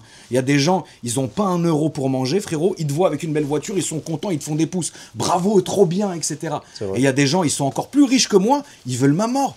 Parce que le moindre truc, ça va les énerver. C'est un truc de fou. Il y a des mecs, frérot, ils doivent rouler en jet privé dans la rue. Et bah le fait que toi, t'as acheté miskin, j'ai envie de te dire un Cayenne ou n'importe quoi. Mais tu penses que c'est l'éducation, ça? Ah, je pense pas. Non, je pense pas, frérot. Non. Je pense que c'est vraiment à l'intérieur de toi, c'est terrible. D'accord. Ah non, c'est pas une question d'éducation. Je pense pas que ça soit une question d'éducation. Je pense que c'est des gens qui sont mauvais à l'intérieur. Ça veut dire que c'est horrible ce que je te dis, mais c'est perdu d'avance, frérot, pour ces gens-là. Il y a des gens, ils sont méchants, ils sont mauvais. Moi, je suis content. Tu sais, moi, les gens que j'aime bien, j'ai envie qu'ils réussissent plus que moi. Tu vois ce que je veux dire? Quand j'avais des amis à l'époque qui s'achetaient leur première belle voiture ou quoi que ce soit, j'étais tellement heureux pour eux. T'étais vraiment content, J'étais, wallah l'azim, que j'étais heureux pour eux. Je voulais même leur donner qu'ils achètent. J'ai acheté des voitures, moi, aux gens. Tu vois ce que je veux dire? J'ai acheté des montres, j'ai acheté des voitures. J'ai fait plein de choses, moi, pour les gens. J'ai des gens, je leur ai ouvert leur structure. J'ai des gens, je leur ai acheté des voitures neuves. J'ai des gens, je leur ai acheté des Rolex, frère. Parce que ça me faisait plaisir, ils méritaient. Tu vois ce que je veux dire? Et il y en a, toute leur vie, même si on se voit plus aujourd'hui, ils seront pas reconnaissants, mais ils seront, voilà, normal, tu vois. Et il y en a, une fois que la fête est finie, que les lumières sont éteintes, même s'ils ont bien mangé, oh putain, c'était dégueulasse. Ça, c'est les pires personnes. C'est les pires personnes. Tu vois ce que je veux dire? Ah oui, c'est fou, mais c'est pas question d'éducation. C'est vraiment le fond de la personne qui est terrible. Tu appelles tout le temps ta communauté la famille. Ouais. C'est quoi ta relation? J'ai pas envie, je sais, t'as répété énormément la famille parce que en gros, c'est vraiment ta famille. T'as des fois des gens qui te parlent, qui te connaissent, qui pleurent pour toi, etc. Mais c'est quoi ta relation un peu vision? Genre là, t'as dit bientôt 40 ans, c'est ça? Ouais. C'est quoi ta vision pour le futur avec les réseaux? Est-ce que toi, tu fais les réseaux parce que c'est un kiff, tu penses que tu parles avec des personnes qui te connaissent, etc. Ou bien tu as envie de construire un truc pour le futur? Alors, c'est une espèce de... C'est malheureusement une espèce de... C'est une espèce de cercle un peu vicieux. Parce que tu as 90% de la communauté qui t'aime vraiment, qui a grandi avec toi, qui a évolué avec toi, qui a été là dans des mauvais moments. Toi, même inconsciemment, tu as été là pour eux à des mauvais moments. Donc il y a un vrai lien qui se crée. Après, les 10%, ce qui ne sont pas mal, ce qui ne sont pas mauvais, c'est des gens qui te regardent juste comme ils regarderaient X ou Y. Tu vois ce que je veux dire? Donc ça, c'est pas méchant. Maintenant, c'est vrai que moi, je me sens très soudé vis-à-vis de ma communauté parce que, mine de rien, c'est vrai que les réseaux sociaux, et je te le souhaite, frérot, tu peux en tirer beaucoup d'argent. Tu vois ce que je veux dire? Mais l'argent, c'est une chose. Moi, en fait, si tu veux, je continue parce que vraiment, ça me fait plaisir. Parce que vraiment, je passe des bons moments avec eux, parce que les gens que je vais rencontrer, ils sont incroyables, parce que les gens avec lesquels je vais parler, ils sont incroyables. Alors parfois, ça peut se retourner contre toi, parce que tu sais comment sont les réseaux, donc c'est terrible. Et aussi, tu as l'impression vraiment, entre guillemets, de faire un énorme partage. Moi, il y a des gens, parfois, ils viennent me voir, ils me disent « Putain, je veux te montrer ma voiture ». Alors parfois, on la filme, parfois pas. Parfois, juste, ils me montrent leur voiture, ils sont trop contents. Parfois, je reçois des DM, genre plein de DM par jour. « Ah, regarde, tonton, ma nouvelle voiture. Ah, regarde, j'ai acheté ça. » Ils veulent partager avec toi comme toi, tu partages avec eux. Et ça, c'est un truc, je te le souhaite vraiment, parce que c'est un truc que j'ai bâti sur 10 ans, frérot. C'est un truc que j'ai bâti sur 10 ans. Dailymotion, tu connais? Dailymotion, frérot, il y a plus de 10 ans, en 2007, les gens étaient déjà là. C'est un truc de fou, tu vois. Et les gens, ils vont jusqu'au bout. C'est pour ça que moi, je suis hyper mesuré dans mes paroles, parce que c'est vrai que si j'étais là à tout raconter, à tout dire sans aucun filtre, mais frérot, déjà, t'aurais des gens qui se seraient fait buter, c'est sûr. T'as des boîtes qui fermeraient instantanément, et il y en aura qui se feraient pendre en place publique, frère. Donc tu peux pas, t'es obligé de mesurer. Parce qu'il y en a, parfois, c'est waouh, c'est... Je le dis pas parce que quand je fais des stories ou je rentre dans des sujets, les gens comprennent à qui ou à quoi je fais allusion. Mais les retours que j'ai, ils font peur, hein, frérot. Même moi, je me dis, waouh, là, heureusement que j'ai pas dit le nom. Tu vois ce que je veux dire? Parce que laisse tomber, il y en a, c'est jusqu'au bout. Tu vois ce que je veux dire? Et donc, faut être mesuré. En fait, les réseaux sociaux, c'est une arme, frérot. Soit une arme de savoir, une arme de partage, ou une arme de destruction, mon frère. C'est ça, il faut faire très attention à ça. Justement, moi, quand j'ai débuté, je me suis dit, ok, si je vais mettre sur les réseaux, c'est où pour apporter de la valeur et faire quelque chose de bien, ou bien faire le cassos, tu vois? Non, je pense que frérot, je pense que toi, ce qui est bien, c'est que les interviews que tu fais, les gens que tu vas fréquenter, etc., tu as vraiment quelque chose à apprendre d'eux. Et c'est bien parce que c'est comme finalement, si tu te choisissais des gens, et de ces personnes-là, tu prends un peu du leur. Tu vois ce que je veux dire, pour comprendre, pour expliquer, etc. Et faire le cassos, c'est très bien. Oui, ça fait vendre, mais pourquoi? Justement. T'as un daron. Frérot, ça sert à rien. Ah oui, non, mais absolument, absolument, bien sûr, exactement. Moi, je trouve ça... c'est infâme, mon frère. Mais c'est ça, maintenant, les tendances. Regarde, en France, en plus, vas-y... De toute façon, c'est ce qui rapporte des vues, malheureusement. Oui, le mauvais fait vendre. Ouais. Le mal fait vendre. Mais est-ce que c'est durable? Est-ce que les pitres de Snapchat, tu les vois encore dans 30 ans? Dans 20 ans? Qu'est-ce qu'ils ont apporté? Non, c'est vrai, la vérité. Qu'est-ce qu'ils ont apporté aux gens? Oui, ils ont rapporté à quelque chose d'éphémère. Sur le moment, oui, tu t'emmerdes, tu regardes la story de un tel ou tu regardes les vidéos d'un tel. Très bien. Mais qu'est-ce qu'ils ont fait? Tu vois ce que je veux dire? Tout est faux, tout est manigancé, tout est manipulé. C'est dégueulasse. C'est dégueulasse. Moi, je suis content de ne pas être accro à cette partie-là des réseaux. Ça me dégoûte, je la fuis. Il y a même des gens, c'est horrible, juste je finis par ça, il y a des gens que je bloque pour ne plus jamais les voir dans l'algorithme. Waouh. J'en suis à ce point-là, mon frère. Il y a des gens, surtout sur Snap, que je vais bloquer, alors que je les connais pas, ils me connaissent pas, je ne veux plus voir leur gueule. Snap, c'est fou. C'est le plus sale. Ouais. C'est le plus dégueulasse. C'est horrible, horrible. Enfin après, chacun voit midi à sa porte, tu vois ce que je veux dire? En plus, ça éduque une génération. Toi, par exemple, quelqu'un qui a des enfants, est-ce que tu peux limiter ça à tes enfants Oui, moi il est hors de question. Moi j'ai rien, tu sais, je vais dire un truc, c'est con, hein, mais mon fils qui a 9 ans, qui regarde une vidéo d'un youtubeur qui parle d'un sujet qui est intéressant, mais avec grand plaisir. C'est une source d'information. Mais je suis désolé, mon fils qui regarde un snap dégueulasse de mecs qui se jettent dans une piscine et qui se rasent les cheveux et qui se mettent des tartes, c'est pas pour moi. Et c'est pas pour lui. Tu vois ce que je veux dire? Il faut montrer les bonnes choses. Parce qu'ensuite, ça va banaliser, ça va être la normalité pour lui. Il va venir et va mettre une teutard à son frère. Ça va pas ou quoi? Tu vois ce que je veux dire? Donc du coup, c'est dis-toi, il y a des milliers de personnes qui sont... Millions, entre 10 et 18 ans qui regardent du contenu comme ça. Donc eux, quand ils vont grandir, genre, je sais pas, c'est une dinguerie. Moi, je suis vraiment la force... Enfin, le kiff que j'ai eu, c'est que je me suis intéressé, je pense, aux bonnes choses. Et qu'il y a des choses... Alors oui, c'est vrai que c'est marrant, frérot, je dis pas. Parfois, de temps en temps, tu regardes une petite story de un tel... Bah, c'est marrant, tu sais que tout est faux, tu sais qu'il y a beaucoup d'argent derrière, tu sais que tout est cinématisé. C'est pas grave, ça t'a fait passer ton petit quart d'heure de bouchon, c'est marrant. Tu vois ce que je veux dire? Mais c'est bon, tu vas pas aller dîner avec ces gens non plus. Tu vois ce que je veux dire? Donc voilà, après, c'est des gens, pour eux, ils sont persuadés qu'ils font le bien. J'ai jamais rencontré quelqu'un qui faisait le mal et qui disait oui, je sais que je fais le mal, mais je le fais quand même. Donc finalement, ces gens-là peut-être me dénigrent aussi. Tu vois ce que je veux dire? C'est ça, mon frérot, aussi. Peut-être il y a des mecs qui font ce que tu fais et qui te détestent sans même te connaître. Peut-être qu'il y a des gens, et sûrement d'ailleurs, qui font ce que je fais et qui me détestent sans même me connaître. C'est compliqué, les réseaux. C'est vrai. Mais bon, après, c'est l'époque, quoi. 2025, c'est TikTok. C'est une très mauvaise époque. TikTok, pour moi, c'est le diable. TikTok, pour moi, c'est infâme, frérot. Ils se sont fait racheter par une boîte américaine, je pense. Ça va être pire. Ah ouais? Ah oui, ça va être pire, tu verras. Pourquoi? Ça va être pire parce que le fait est qu'il se soit racheté par une boîte américaine, déjà, ça va modifier tout l'algorithme. Donc le problème, c'est que ceux qui faisaient des millions de vues en montrant leur cul, ils vont se dire, ma merde, ça marche plus comme avant. Qu'est-ce qu'on va faire? Et en fait, ça va être la course à celui qui va faire le pire. Donc en fait, les mauvais vont devenir encore plus mauvais. Attends, tu verras, frère. Tu verras, c'est évident. TikTok, en fait, pourquoi c'est le diable? C'est qu'un mec random peut faire en une fois 1 million de vues. Mais ça, c'est bien ou pas? C'est terrible. Il se dit, je suis connu. Ah oui, mais demain, tu repostes un TikTok, il fait 10 vues.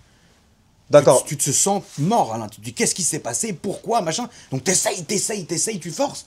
Et jusqu'à qu'à un moment donné, tu te franchis cette limite où tu vas vouloir faire du sensationnel, du drama, du machin, pour attirer les gens. C'est vrai. En fait, TikTok, il te donne une carotte, tu mets un croc, il te l'enlève. Et vas-y, cours après. C'est horrible. Mais après, l'autre partie de ça, où je pense que c'est bien, c'est que ça a donné de la chance à quelqu'un qui n'a pas forcément une prod de fou, etc. Là, je suis d'accord avec ce que tu dis. Et t'as raison d'en faire allusion. Mais c'est toujours moitié-moitié. Ouais. Aujourd'hui, tu le sais très bien, ce qui paye, c'est pas ça. Ouais, justement. Frérot, ce qui paye, c'est pas ça, mon frère. C'est ça. Hier, c'est très con. Je regardais, j'en suis arrivé là, mais je regardais un YouTuber qui faisait des bonnes vidéos sur l'histoire, tu vois. Ça excite personne, mon frère. T'as pas envie de regarder ça. Tu préfères regarder autre chose. Et en fait, le mec, il faisait quelques vues. Puis à un moment donné, tu vois qu'au bout de 5-6 vidéos, il dit moi j'arrête parce que ça marche pas. Et c'est dommage. Et à côté de ça, t'as je sais pas qui fait je sais pas quoi et qui cartonne. Ouais. C'est toujours comme ça, mon frère. Le mauvais fait vivre. Dommage. Le mauvais fait vivre. C'est comme dans un dîner. Dans un dîner, t'es là, tout le monde va bien, et en fait, vous parlez toujours d'autres gens. Vous parlez jamais de vous-même. Tu vois, moi j'ai remarqué ça dans les dîners, les grands dîners, d'ailleurs je vais plus, ça me dégoûte. T'as une table de 25 et les 25 ils parlent des autres qui sont pas là. Mais parlez de vous, non? Et bah tu vois, parce que ça c'était à honte de parler de ça. J'ai jamais vu quelqu'un arriver à un dîner, oh putain, hier je me suis envoyé 1 gramme de coke. Jamais j'ai vu ça, mon frère. Par contre, lui, putain, ah oui, il est pas là, putain, il est défoncé, c'est un junkie. Ouais. Mais toi-même hier on t'a vu, frère. Tu vois, c'est ça la vie, c'est une horreur, mais ça changera jamais. Mais tu conseilles quoi du coup à quelqu'un? Moi j'ai 23 ans. Ouais. Tu as vécu énormément de choses. Peut-être quelque chose dans la vie pour qu'on puisse gagner du temps, on va dire. Tu vois. Il faut se cultiver absolument. Il faut rechercher plein de trucs. Il faut arrêter de regarder ce qu'on nous sert sur un plateau. Il faut regarder ce qu'on nous sert pas. Il faut étudier la géopolitique, il faut étudier l'histoire. C'est des vrais trucs. Tu vois ce que je veux dire? Il faut pas étudier ce que tu vois aux informations. Il faut pas étudier les trucs complotistes sur TikTok. Et il faut prendre des livres, c'est horrible ce que je te dis, frérot, je me serais jamais vu dire ça, mais il faut que tu te remettes aux sources. Il faut les sources, la famille, le travail, être bien, etc. Après, oui, voilà, faut avoir un palier de décompression de temps en temps. Bien sûr. C'est normal, tu vois ce que je veux dire? Tu peux pas être une machine, et on n'est pas des saints, ni toi, ni moi, ni les gens. Et il faut, si tu veux avoir une vie la plus propre possible, mais à côté, voilà, il faut se faire plaisir. Les putes, non mais tu vois, il faut avoir un truc, un palier de décompression. Tu vois ce que je veux dire? Les mecs qui font du sport, du truc, du machin. Mais si tu veux, moi, ce qui m'a permis de traverser toutes ces époques terribles, en fait, c'est d'être seul déjà. C'est d'avoir beaucoup d'amis et beaucoup de fréquentation, mais d'être beaucoup seul. T'es dans la solitude? J'adore ça. C'est pour ça que tu dors très tard le soir? Exactement, mon frère. C'est pour ça. Alors, je peux me le permettre, hein, parce que moi, si je me lève pas pour aller au travail, t'inquiète pas que ça va descendre tout seul aussi, donc il n'y a pas de problème. Mais c'est parce que j'ai pu le faire. Mais par contre, entourez-vous des bonnes personnes et quand même soyez seul. Parce que quand tu es seul, tu te remets en question. Est-ce que cette personne-là est bien pour moi? Est-ce que je suis bien pour cette personne-là? Et c'est vrai qu'à 20 ans, je réagissais pas comme je réagis aujourd'hui. C'est évident, mon frérot. Aujourd'hui, c'est vrai que j'ai des gros coups en me disant « Putain, j'ai mal agi avec cette personne ». Chose qu'avant, je me serais jamais dit. Okay. Et avant, tu étais solitaire aussi ou bien c'est en toujours. Non, j'ai toujours eu une part de solitude, j'ai toujours été très solitaire parce que justement, en fait, je me suis tellement méfié des gens que je me disais, au final, je suis mieux tout seul. Je prends ma caisse, je vais faire un tour dans Paris, je suis bien. Mes amis, je les verrai demain. Tu vois ce que je veux dire? Et en fait, t'en tires beaucoup de choses. Quand t'es tout seul, t'es obligé de penser. T'es obligé de réfléchir, t'es obligé de te mettre, tu peux pas te mentir à toi-même, mon frère. T'es avec toi, ça m'est déjà arrivé.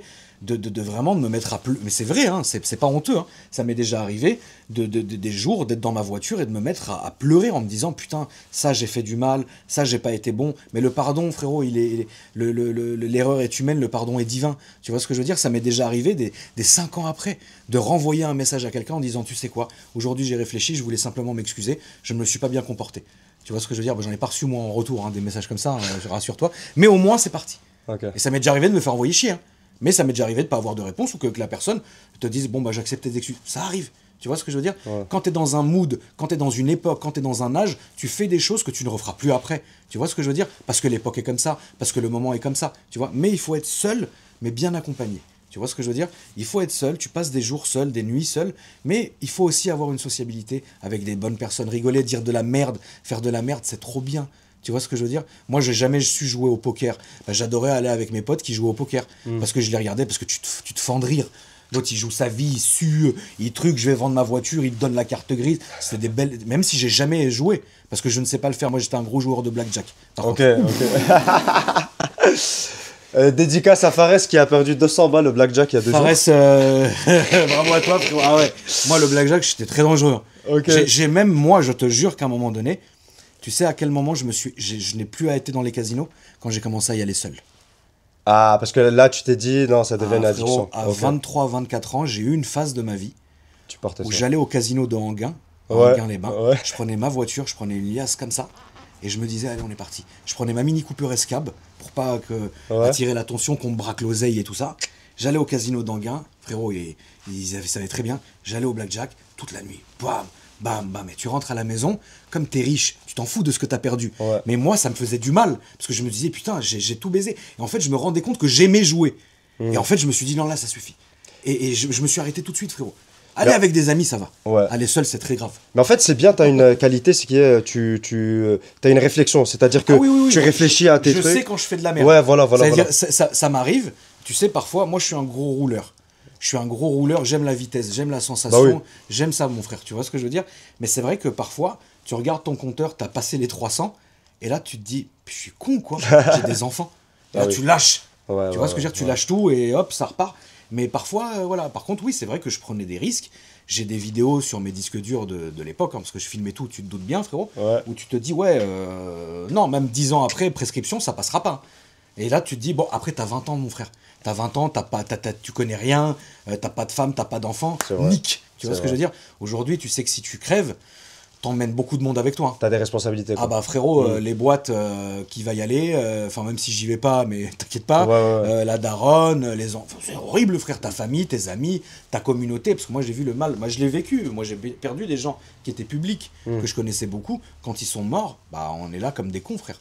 Tu vois ce que je veux dire? Donc c'est très très compliqué. Mais la solitude, et se remettre en question. Tu vas pas être parano non plus, hein. C'est-à-dire faut pas non plus prendre un fouet et se fouetter le dos, hein. Ça va, tu vois ce que je veux dire? Mais bah, il y a des moments, voilà, faut se reprendre en main. Moi, j'ai fréquenté beaucoup de sales endroits, hein, frérot. Hein. J'ai fréquenté des bordels, j'ai fréquenté beaucoup d'endroits très étranges, tu vois. Mais je rencontrais toujours des bonnes personnes.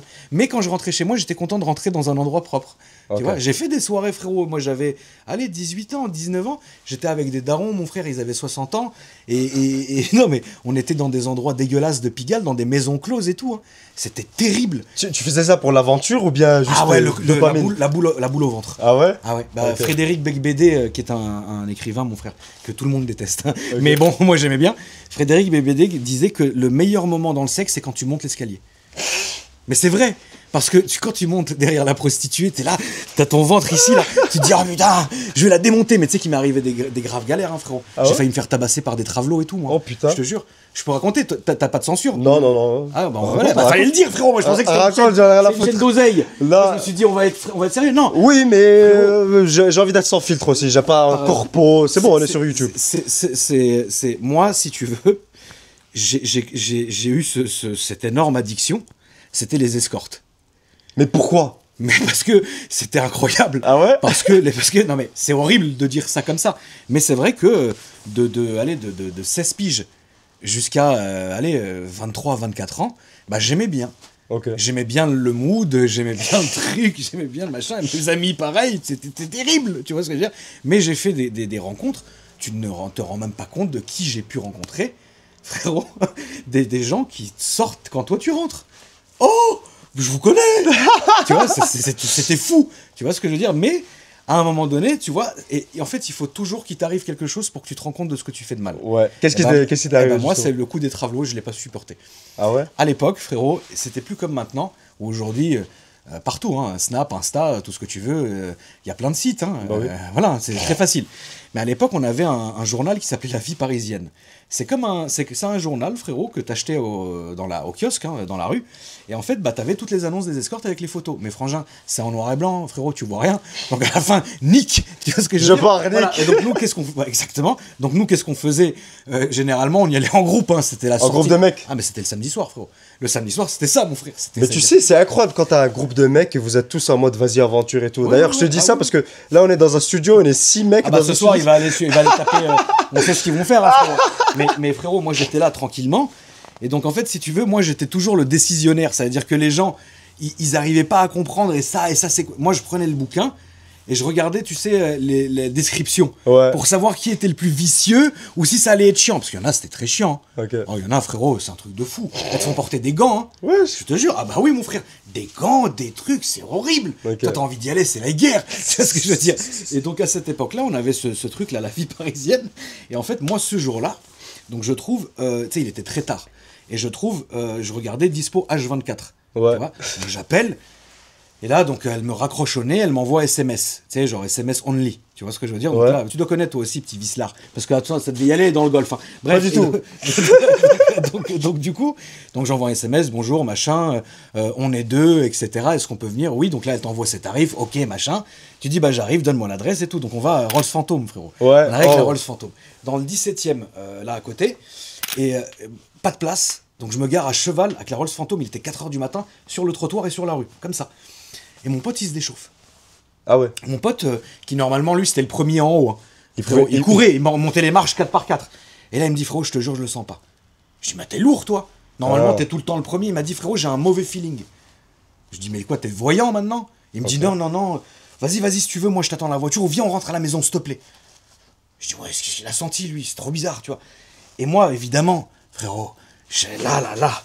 Toi, c'est bon, je vais partir, rien à la faute. Faut que ça y aille. Ouais. Je dis, bah vas-y, moi j'y vais. Il me dit, s'il te plaît, il dit, va pas. C'était l'impression, c'était un truc de fou. Je monte les marches. J'arrive, 2e étage, je me rappellerai toute ma vie. 2e étage, petite cage d'escalier, j'ouvre. Frérot, écoute-moi, je rentre, et là, donc la porte se ferme. Tu vois GMK, le gabarit, GMK en femme, avec une perruque. Non. Un monstre. Oh, frérot, putain. Frankenstein. Il était plus haut que le Defender. Oh putain. Là, je vois ça, je fais, yaï. Je fais je commence à parler chinois. Je dis ouais putain, mais je suis désolé madame, j'ai mon argent dans la voiture et je dois redescendre. Elle m'attrape comme ça. Elle me dit je sais que t'as ton argent ici, tu vas me le donner. Et là frérot, grande droite, je lui mets dans la gueule, elle tombe sur la cuisine comme ça et là je vois un deuxième, son frangin le Trave, qui se lève de la chambre que j'avais pas vue. Oh, GMK numéro 2, frère. Son frère. Et frérot, je vois les 2 rugbyman, je fais, oh, je suis mort. J'ouvre la porte, je descends, je cavale, je me casse la gueule dans l'escalier, je sors, je monte dans la Rolls et je pars plus. Et il y avait ton pote dans la voiture. Et il a halluciné, il m'a dit, qu'est-ce qu'il y a? Et je suis parti, frère. Plus jamais de ma vie j'ai été. À 23 ans. À 22, 23 ans. Mon âge. Et du coup, ça m'a vacciné, frère. Ah non, c'est horrible. Tu vas pour t'amuser. Tu vas pas pour te faire massacrer par Roberto. C'est lourd. Non, mais c'est vrai, mon frère. Et puis, je peux pas taper un truc comme ça. Bah oui. C'est pas normal. Bah oui. Tu vois ce que je veux dire? Tu veux rester à la maison si c'est comme ça. Et puis surtout, nous, on vivait bien. Tu vois, on avait des copines, des trucs, des machins. Mais on était à droite, à gauche. Mais c'était une époque, voilà, moi, ça m'a servi de leçon. Et plus jamais. T'étais en couple. Est-ce que t'étais en mode lover à ce moment où tu t'en battais les couilles? Parce qu'il y a des gens de mon âge, d'ailleurs, mon pote, en mode lui. Fares encore? Non, pas Fares. Insupportable. Non, pas lui. Il y a un autre. Le diable, frère. Ah, il va trop kiffer. Qu'est-ce que j'allais dire? Ouais, il y a un autre, c'est un lover. Il veut se marier, il veut être. Ça dépend. Ça dépend, mon frère. Je vais te dire quelque chose. Moi, je vais respecter. En fait, si tu veux, moi, je suis pas le juge. Tu peux être avec quelqu'un et respecter la personne et être tranquille. Et voilà, moi, jamais je dirais quelque chose. Comme, bah voilà, tu peux être zigzag des deux côtés. Hein. Moi, j'ai eu des copines qui étaient zigzag. Moi, j'ai été zigzag. Ok. Tu vois ce que je veux dire? C'est comme c'est. Mais il y a un moment donné, je pense qu'au bout d'un moment. Il faut se calmer. Il y a un moment donné. Tu sais, les batailles qu'on livre à nous-mêmes sont les pires. Tu vois ce que je veux dire? Il y a des gens, ils sont addicts à ça. Et à un moment donné, c'est vrai que passer un certain niveau, passer un certain moment, il faut faire... voilà, moi, ça m'a mis dans des merdes terribles. Mais si tu veux, voilà, tu te rends... En fait, quand tu fais une connerie, tu ne te rends jamais compte que tu es en train de la faire. C'est après. Mais après, le mal est fait. Ouais, tu vois ce que je veux dire? C'est terrible. Est-ce que toi, quand tu faisais une connerie, tu t'es rendu compte que tu la faisais? Bah non. Bah évidemment, frérot. Tu sais très bien. Ton cerveau, il est voilé. Exactement. Frérot, t'es là, tu penses qu'à ta bite. T'es là, t'es comme un fou. Et après, tu te dis putain. Tu vois ce que je veux dire? Oui. C'est horrible. C'est horrible. Mais faut avoir aussi la reconnaissance parfois de s'excuser, de dire les choses et surtout de faire tout ce que tu peux pour changer. C'est important. Mais moi, j'ai pas de jugement à apporter aux gens. Hein. Tu sais, on m'a trompé, j'ai trompé aussi. Hein. Donc, ça, malheureusement, ça a été comme ça. Il y a beaucoup de personnes sur les réseaux, notamment, qui disent « Ouais, si t'es jeune, ne te marie pas tôt, parce que ça va niquer tes projets, tu vas pas être en mode charbon, tu vois, tu vas avoir beaucoup de responsabilités. » Moi, je pense, frérot, qu'il est quand même important de fonder une famille. Il est important de fonder des basiques, mais en fait, ça va dépendre de tout à chacun. Moi, j'ai des amis à moi, ils ont... soit ils sont plus jeunes que moi, soit ils sont plus âgés que moi. C'est des gens qui te disent, bah, pour l'instant, j'ai ni envie de me marier, ni envie d'avoir des enfants. Okay. C'est des gens il faut respecter leur choix, finalement. Tu vois ce que je veux dire? Ça va dépendre. Je connais des gens, ils sont mariés. J'ai un ami à moi à l'époque, hein, frérot, il s'est marié, il avait 21 ans, on avait 21 ans. Et 21 ans, frérot, on était vraiment dans le pic de la folie. Hein. Et c'est un truc de fou. Mais on n'a pas compris, mais au final, on y a été à son mariage, on a rigolé. Hein. Le soir, il était avec un trave. C'est vrai, tu me crois pas, mais je te jure que c'est vrai, c'est terrible. Mais bon, à un moment, je lui ai dit, tu nous as fait faire tout ça. On a payé des mille et des cents pour venir à ton mariage et tu vas niquer un travelot. Il m'a dit, mais c'est pas grave, j'avais trop envie. C'est la dernière fois. Non, mais c'est vrai, je te jure qu'il nous a dit ça. Bah, vas-y, fais ce que tu veux. Mais ne nous fais pas venir à un mariage alors. Bah oui. Tu vois ce que je veux dire? Donc, mais c'était marrant. Chacun voit midi à sa porte. Ouais, je sais pas, moi je suis matrixé par le mariage quand on est jeune parce que justement mes parents ils sont mariés, ils avaient 23 ans, après ils ont divorcé. Donc je me suis dit, vas-y, je me marie plus tard. Après, peut-être c'est juste psychologique, tu vois. Moi, personnellement, mon frérot, je pense que tout dépend. En fait, on a tellement tous des histoires différentes, des chemins de vie différents. qu'on ne peut pas aujourd'hui dire je vais me marier, je vais faire ci, je vais faire ça. Je pense que ça vient tout seul au bout d'un moment, chaque temps, chaque époque à son moment. Tu vois ce que je veux dire? Donc après, c'est toi comment tu le sentiras, tu vois. Ok. On a encore du temps? Ouais, on a encore un petit peu de temps. Il est 21h36, ouais, c'est sûr? Pas grave, je vais me démerder. Vas-y, carré. On a encore 10 minutes, je me refume une petite cigarette. Allez, vas-y, bah avec toi. Allez, c'est parti. Bon, en tout cas, Akram, je te jure, c'est une dinguerie parce que j'ai commencé la chaîne il y a 8 mois et je rêvais d'être là. Genre à ce stade. Franchement, frérot, c'est bien, mais tu vois, tu verras c'est mon feu que tu voles. Ouais, pardon. J'ai capté. Il m'en reste plus qu'un, après je suis mort.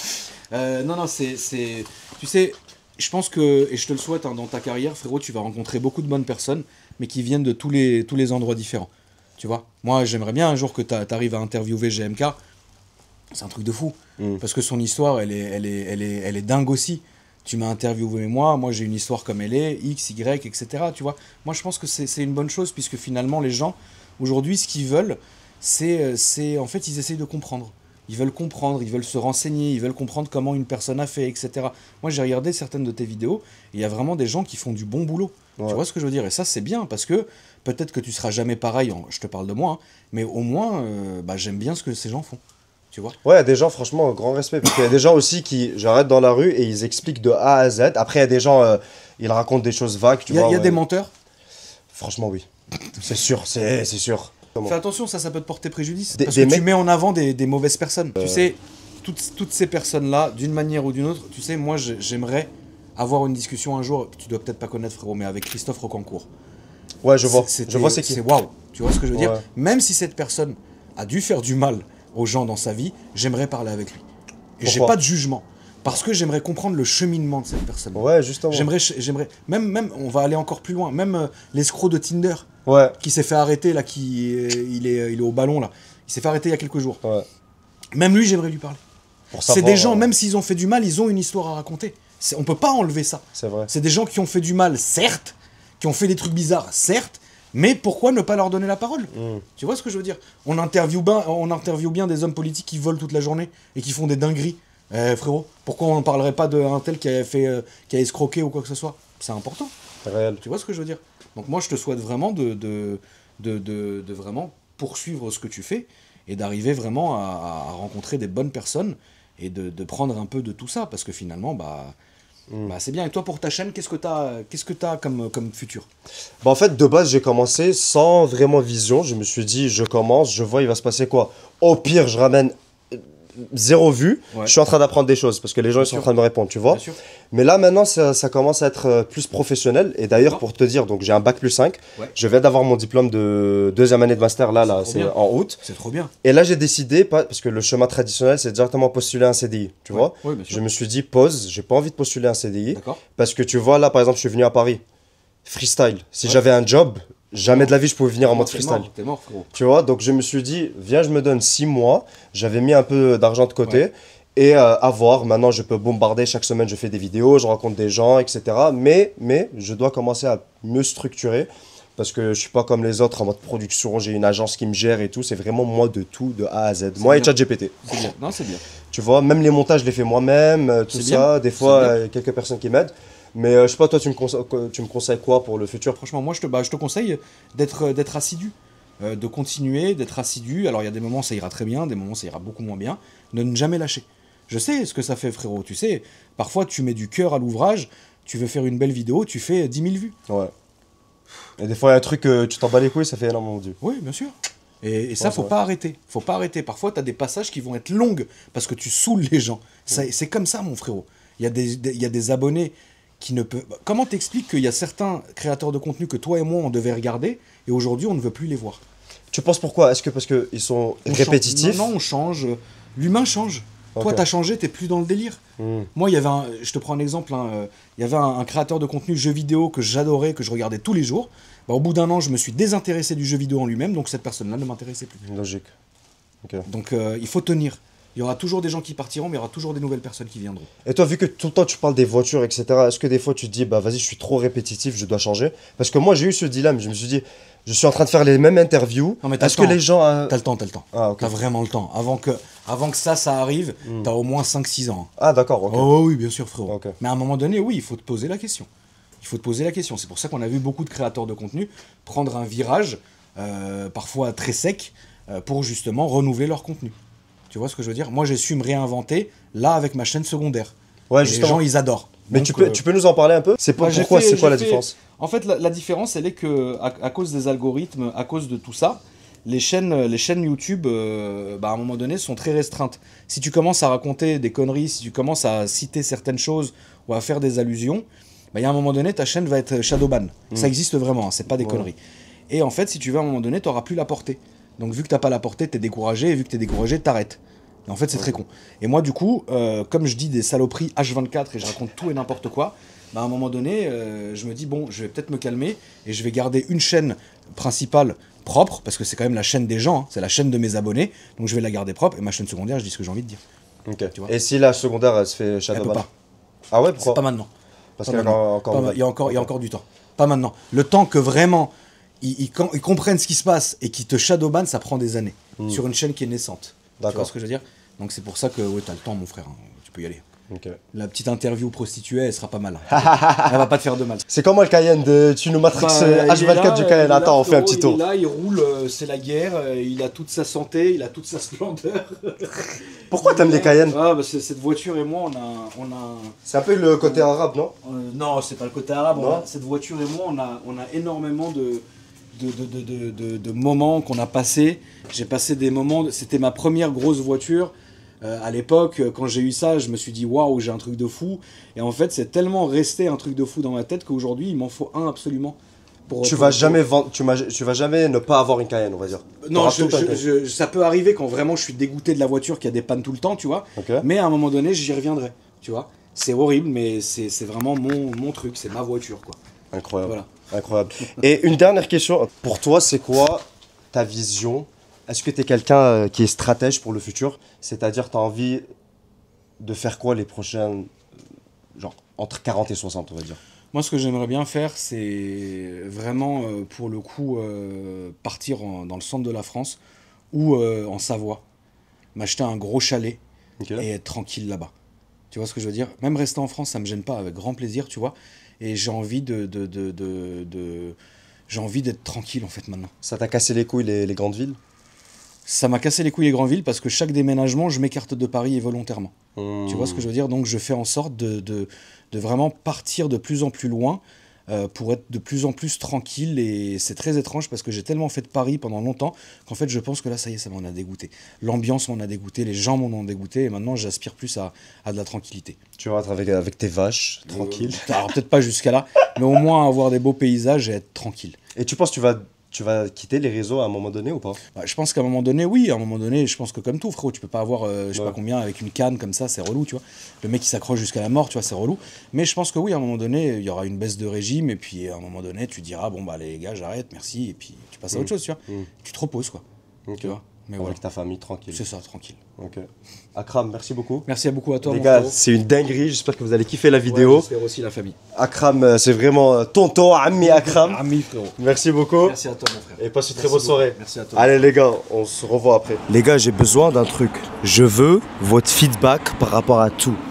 Regardez ma chaîne, regardez les micro-trottoirs que je suis en train de faire. Donnez-moi votre feedback. Parce que c'est comme ça qu'on apprend, les gars. Même si c'est négatif, comme ça je peux m'améliorer. Vous voyez ce que je veux dire? Là, je viens de finir la vidéo avec Akram. J'espère que vous allez kiffer d'ailleurs. Akram, c'est un très bon gars. J'espère que vous kiffez ce que je suis en train de faire. Parce que les gars, vraiment, ça, il y a du travail derrière. Vous voyez ce que je veux dire? Je suis en train de charbonner à Cannes, Monaco, etc. Je cours derrière les gens, je leur demande qu'est-ce qu'ils font dans la vie, etc. J'espère que Akram il a kiffé. D'ailleurs, j'attends son retour aussi après avoir combien de vues ça va faire, les commentaires, etc. Vraiment, commentez sur la vidéo. Dites-moi, je vais lire tous les commentaires, je vais vous répondre. Dites-moi qu'est-ce qui va pas, qu'est-ce que je peux améliorer. Akram, t'es un très bon gars. Tu m'as invité chez toi, on a tourné une vidéo au garage. Et les gars, j'espère que ça va bombarder. Vous voyez, Akram, en fait, il est même pas obligé à faire une vidéo avec moi. Mais il m'a quand même donné l'opportunité. Il s'est dit, vas-y, pourquoi pas, tu vois. Bon, en tout cas, les gars, passez une très bonne soirée. Ciao.